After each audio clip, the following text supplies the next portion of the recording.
Hey everybody, Chuck Wick here from Baldwin Filters, and I'm here with design engineer Eric Bauer, and we would like to talk to you about a couple of products in our lineup here. These are for Ford Super Duty trucks. This is a PA10068, which is for your gas application Super Duties. Over here with Eric, we have the PA10061, which covers your Super Duty Power Stroke applications for the diesel. We have some significant upgrades with these. Eric, tell us a little bit about these products. Yeah, Chuck. So in our new design, we're able to improve both our capacity and our efficiency. All right, so we took both of these products to the next level. Can you tell us how much of an improvement did you make? Yeah, so using our new grade of media, we were able to improve our efficiency as well as improving our capacity by over 20%. So 20% means longer life on your engine. Higher efficiency means cleaner air going in. So that's a definite improvement for both products. So I gotta say, I see that now we have two pieces for that filter where it used to be a one-piece design. Can you tell us a little bit what was going on to do that? Why did we choose to go that route? Yeah, so in our redesign process, we also noticed that our current filter is okay to install, but we found a way to improve it by going to a two-piece design. So being able to install each of these parts separately in the housing was able to make the installation process a little easier. So, and I also agree with that. In helping with the development of this product, I had the opportunity to install many of these. I prefer the two-piece design. It's easy to get that foam block in there, get it situated, and then get the element in the box. So it's a real good improvement. I think now we should take this thing outside, go put it on a truck, and we'll show you exactly how it installs.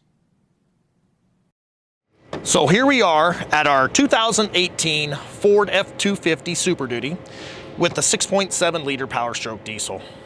We're gonna do an air filter install with a Baldwin Filters PA10061. We're gonna start this install by removing the lid on the filter housing. There's 4 clips in the 4 corners. Take those, remove them. Gently remove the lid, being very careful not to put too much tension on the mass airflow sensor wire. Move it up out of the way. Grab the old element, remove it. Real simple. Pro tip, always wipe out the inside of your filter housing to ensure you get all the debris, leaves, bugs, things of that nature. Get them out of there. I'm gonna take this opportunity to show you the filter housing window right here. It's important to know where that is because that's where we will be installing our foam block. Now, I'm gonna take our filter assembly out of the box, and there's 3 things in here. There's an instruction sheet that's very important. Our air filter element, and we'll set him aside, and our foam block. This foam block will be installed in the window I pointed out earlier. Align the corner of the foam block with the corner of the housing, and we're going to run the foam block assembly down over the alignment feature in the bottom of the housing. I just want you to note the foam block will lean in just a little bit, and that's okay because our air element will put pressure against it to seal off on the housing. So, gently move your lid up, take your filter assembly, roll it in against the foam block, press it down gently into the alignment pins in the bottom of the housing.